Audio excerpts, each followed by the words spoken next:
Back in 1827, the creative world was all about one thing: total freedom. Break the rules. But then, the poet William Wordsworth came along and made a brilliant case for the exact opposite. Today, we're going to break down his poem, Scorn Not the Sonnet, to see how he defended structure as the secret ingredient to truly great art.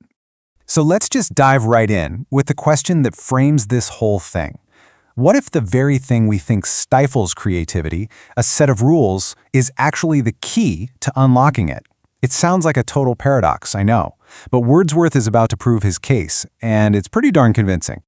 He starts off by coming out swinging. He directly challenges the critics of his day, basically saying, hey, you, the one looking down your nose at the sonnet, you're completely ignoring its incredible history and power. It's such a bold opening, and it perfectly sets the stage for the debate to come. And here's the heart of the conflict. The critics, they saw the sonnet's 14 lines and its strict rhyme scheme as a creative straitjacket. They thought it was rigid, outdated, restrictive. But Wordsworth, he saw something else entirely. For him, it was disciplined, it was traditional, and man, was it powerful.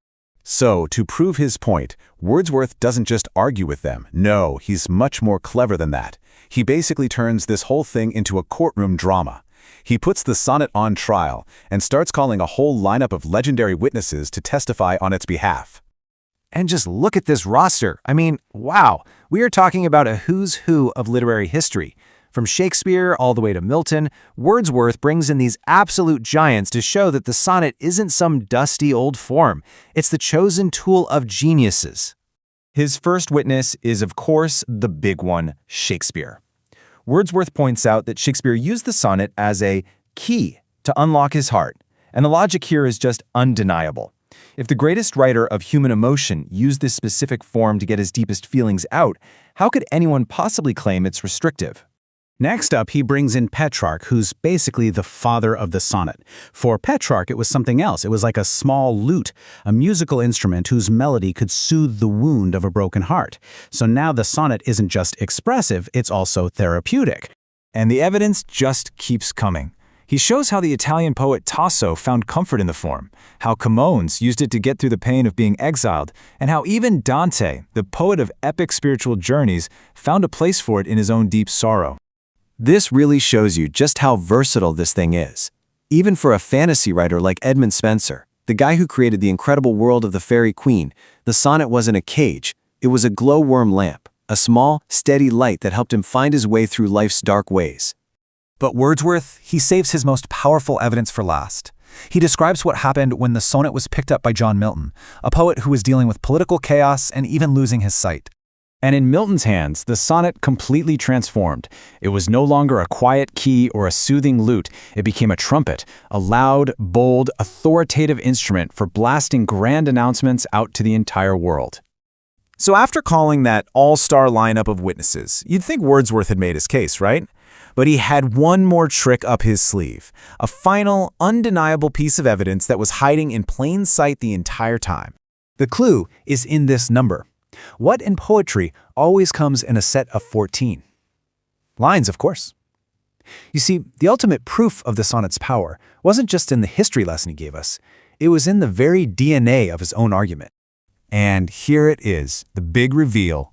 The poem Scorn Not the Sonnet is itself a perfectly crafted 14-line sonnet. It's a total mic drop moment. He's not just telling you the form is powerful, he is showing you by using it to make this brilliant, persuasive argument. And the irony is just beautiful.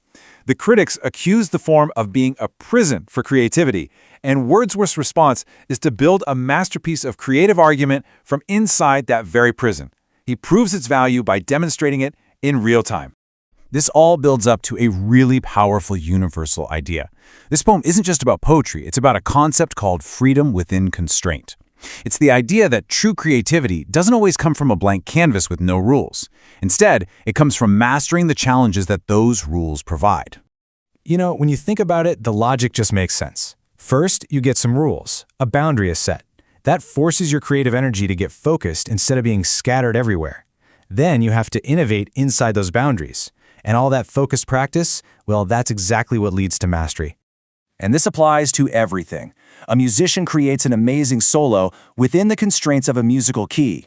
A coder builds an incredible app within the strict rules of a programming language.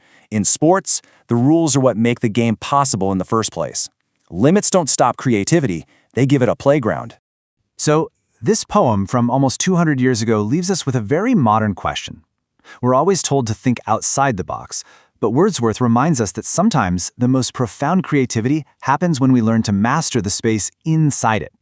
So the real question is, where could a few simple rules unlock your creativity?